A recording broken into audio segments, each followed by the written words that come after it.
What's up, YouTube? It's your boy, it's your homie, FuturisticMike, and I'm back with another Power Book 3 Raising Kanan video. Now, this is going to be the review and recap for Power Book 3 Raising Kanan, Season 1, Episode 8. If you're a fan of Power, if you love Power, hit the like on this video. If you're new to my channel and this is the first time you're finding me, subscribe and turn on those post notifications so when I post videos on Power Book 3 Raising Kanan, you get them.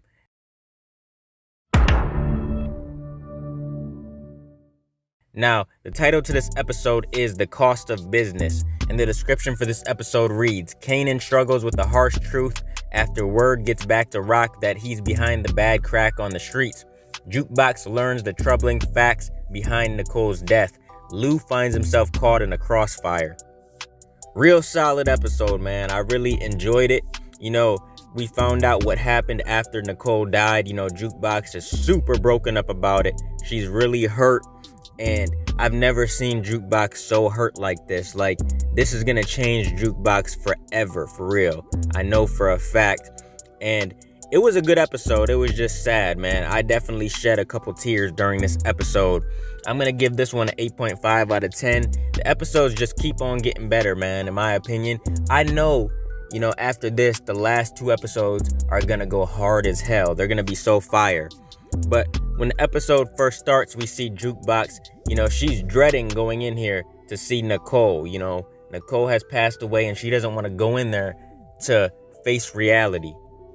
We see Jukebox go in there with Kanan and they have Nicole's picture and everything with flowers and stuff. And Nicole's dad sees Jukebox and goes up to her and says, look, you really shouldn't be here. And then her mom sees her and she starts yelling, telling her to get out of there and stuff. And Kanan says, you know she loved your daughter, right?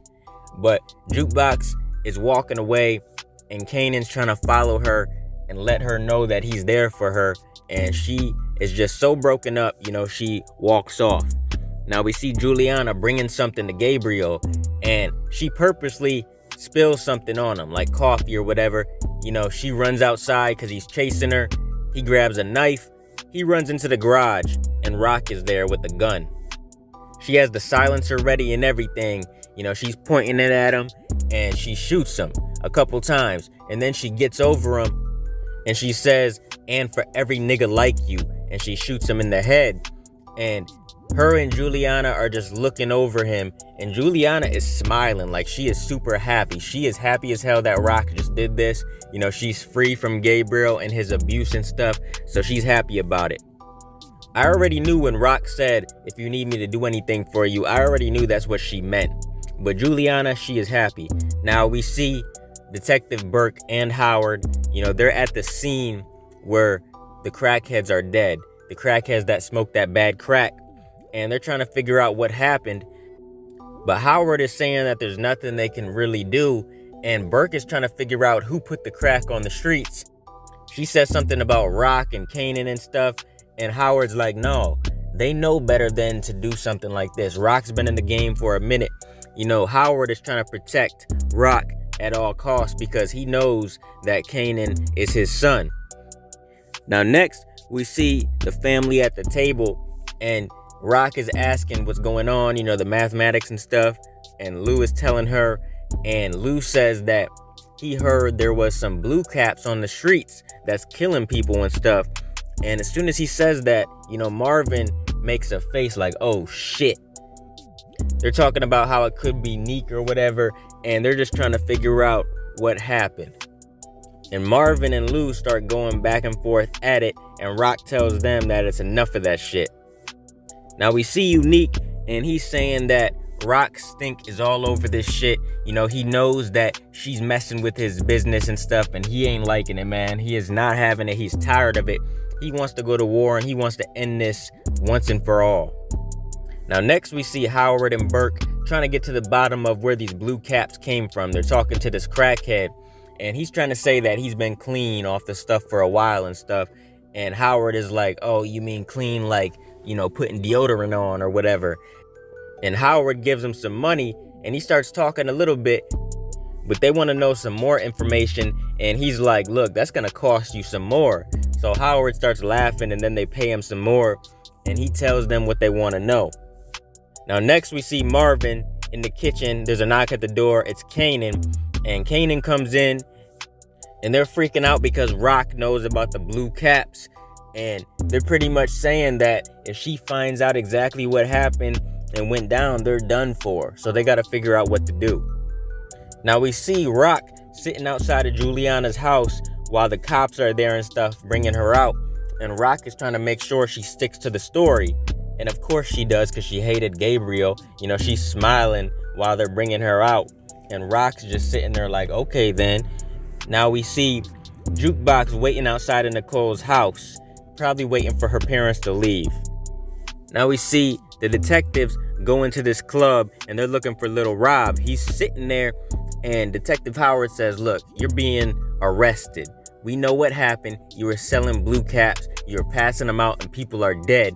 They bring him out, and they're questioning him, and dude's throwing a fit. He's like, man, get up off me. And he rats out Kanan because he's not trying to go to jail for murder. And he says, nah, Kanan is the one that is behind that. He's the one behind the blue caps. And Burke is real interested. She's like, what? Kanan Stark, for real? And they let him go. And, you know, Burke is trying to say that they should go pick up Kanan right now.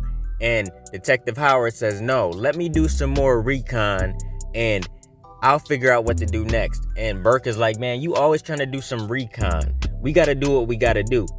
Howard doesn't want to do nothing because that's his son, you know, and he needs his bone marrow and stuff. He doesn't want to do nothing to Kanan. Now, we see Crown kissing somebody. He's in the studio. Lou comes in. You know, all types of people are in there, the Brooklyn boys and stuff. And Lou's like, man, y'all need to go because me and Crown need to talk. And they start talking. And Lou says, look, I got my lawyer here because half of your business is mine, 50% of it, because all that money I gave you and all the employees I paid and stuff, that was just a loan. He said, I can't keep doing that. So think of that as a loan, my investment. This is half my company. And Crown's not happy with that at all. He's like, nah, dude, like, we got these projects coming up. I was gonna pay you in full plus interest. And Lou says, nah, you're in debt and I'm done waiting. So now Lou is in business with Crown. That's half his business. And now he can do whatever he wants with the record company.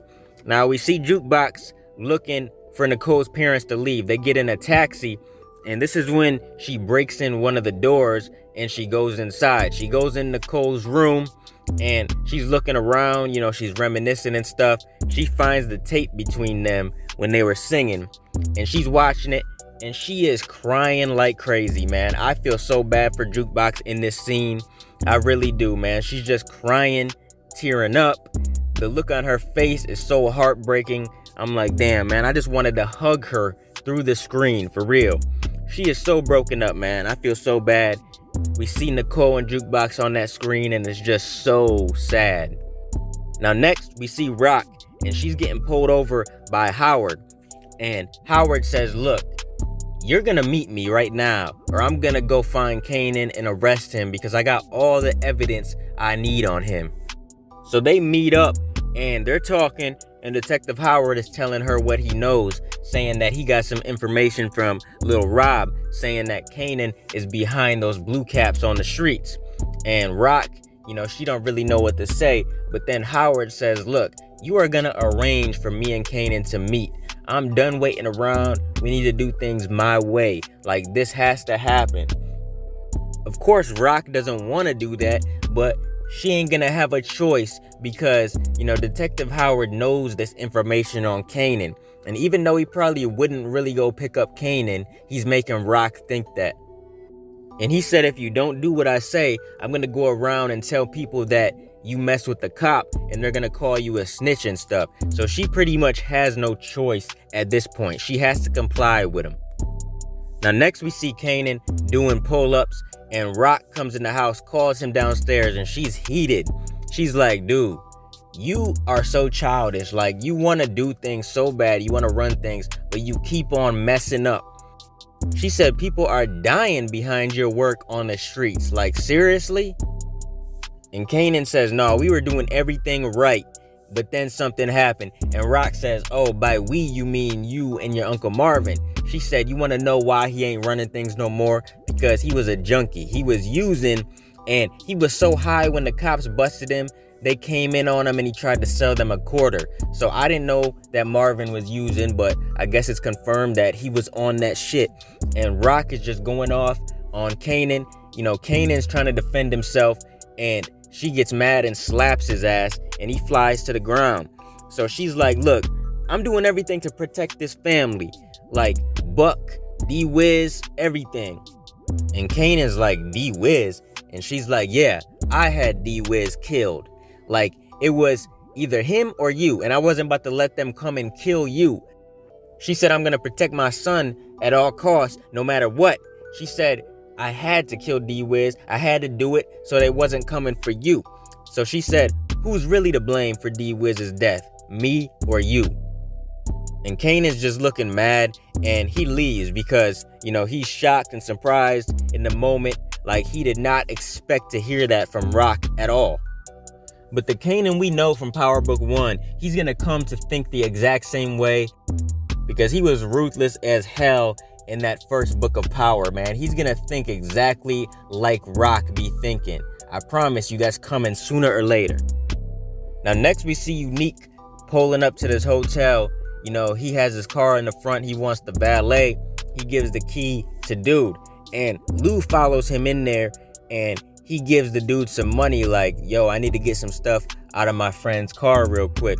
And Dude lets him. So he gets Unique's jacket up out of the car.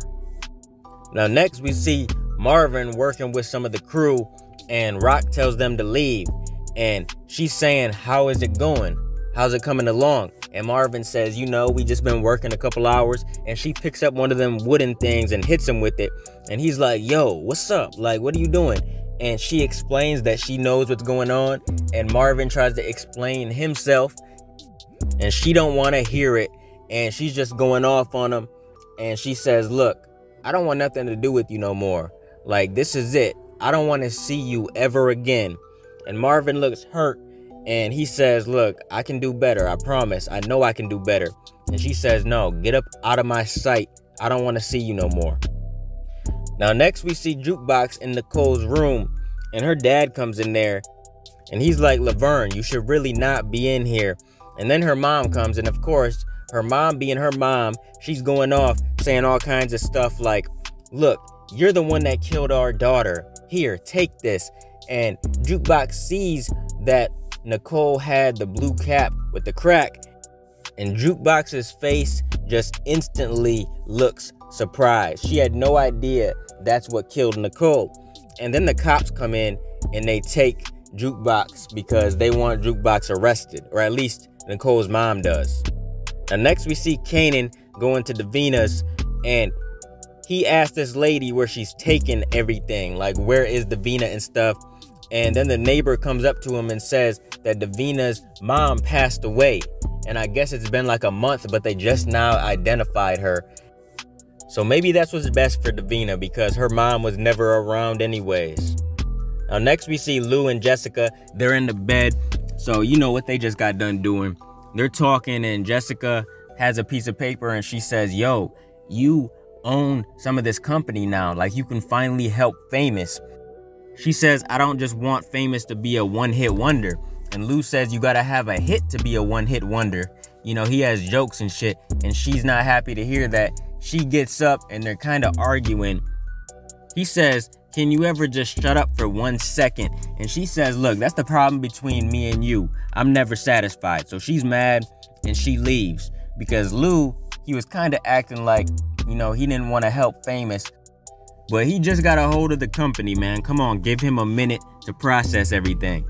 Now we see Jukebox in the cop car and they're riding, and one of the cops gets a call on the radio and says to kick the girl loose. So they pull over and let her go. And the cop says, look, you must have friends in high places. You definitely owe them a favor. Now we see Marvin in the back room with Tony, and he's hitting her from the back. And she has a wire underneath the table. She's really trying to listen to what he has to say. And at this point, I'm thinking, like, what is she doing? But after they're done, Marvin says, can I get that money now? And she's like, what money? He said, you owe me money. And she's like, what are you talking about? he's getting mad and everything. And she said, if you can tell me what it's for, then I'll give you the money. But he's leaving, putting on his clothes, and he said, ain't no pussy worth this drama. And when they go out there, Tony is chasing him, and he leaves. And then she goes up to these two cops, detectives or whatever, and she didn't get nothing on them. So they were listening to him, man. I guess Tony got charged with possession or something. She got in trouble, and now she's trying to snitch to get off from her charges. And they said, you didn't get jack shit on him. And she said, I'm telling you, he sells drugs. So she's trying to rat Marvin out. So yeah, Tony has to go, man. In this show, all rats have to go, period. And Symphony's listening in the background. He hears everything that's going on. So Symphony's definitely about to tell somebody about this. Now next, we see Joaquin. He's meeting with Rock, and he has all his peoples with him. Rock has some people with her, and he's eating, they're having some dinner, and they're talking business. But then he brings up the fact that she was meeting with this cop, or this detective. And he says, what's up with that? And Rock is so smooth, she doesn't even really have to explain herself. She always handles situation so calmly. Like, she says, I'm the one that killed Gabriel. You really think I'm blasting Gabriel in the morning and then saying something to 5-0 at night? No, that's not me. Now next we see Neek with his peoples, and they're talking about lighting people up, and Unique is making Molotovs and stuff. He has these bottles with these rags in it, and he's talking about lighting them up. They're really trying to do some damage, and he puts all this stuff in the trunk and closes it. Then next we see Rock and Joaquin talking some more. So Joaquin says, what's this change in the game you're talking about? I want to know more about that. So, they're going to be in touch. I have a feeling Rock will be working with him. But Joaquin is not stupid. He definitely did his research, and he had people follow Rock, which is smart. In this game, you got to be smart. Now next, we see Juke meet with Kanan, and she's sitting with him outside, and they're talking, and she's really upset. And she brings out the blue cap, and she said, this is what killed Nicole. And Kanan looks, and he's like, oh shit. And Kanan said he didn't even know what to say. And Juke says, look, it's not your fault. And Juke says, look, it's this place that we're living in. It's this life we're living. It ain't no good. And they're just sitting there kind of in silence. Now next we see Lou in his house, and he's playing some music. He's having a drink, and he's just vibing by himself, doing him. And Rock tries to call him, and he puts the phone down and says, I'm off tonight, Rock. And he's just sitting there, and we see Unique's people outside, and they pull up with their guns, and Morel is lighting up the Molotov. He throws it inside the house. The house catches on fire. Lou dives to the ground. He's trying to get his gun and stuff. Unique's people are shooting up the house, lighting it up, and Lou is doing everything he can to survive, and they're just shooting the place up, man. The house is all in flames. And we see Marvin coming down the street, and he's like, what the hell? Okay, I got y'all. And he starts driving the car as fast as he can. Unique's people are shooting at the car, and Marvin ends up crashing the car as they drive away. What's up with Marvin always crashing a damn car? This is the second time he did that. But Marvin gets out, and he tries to get into the house.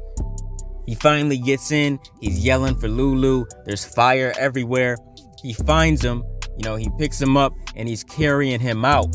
And then he's yelling for help. He's saying, somebody help me. And it appears that Lulu is dead, but I doubt he is. He's listed to be in 10 episodes, and I seen he was filming for season 2, so I doubt he's dead. But yeah, Marvin was there to help. If it wasn't for Marvin, Lulu definitely probably would have died. But it was a good episode, man. I really enjoyed this one. 8.5 out of 10, solid episode. What did you guys think of this one? Comment your theories, thoughts, predictions, and everything else down below in the comment section. Keep supporting your boy, and I'll be continuing to bring y'all Power Book 3 Raising Kanan content in the future. Make sure you guys like, comment, and subscribe, and smash that notification bell so you can never miss a video. If you guys want to donate to the channel, I got links below to the PayPal and Cash App accounts. Hope you guys enjoyed the video. Let me get out of here, y'all. It's your boy FuturisticMike, and I'll talk to you on the next one. I'm out. Peace.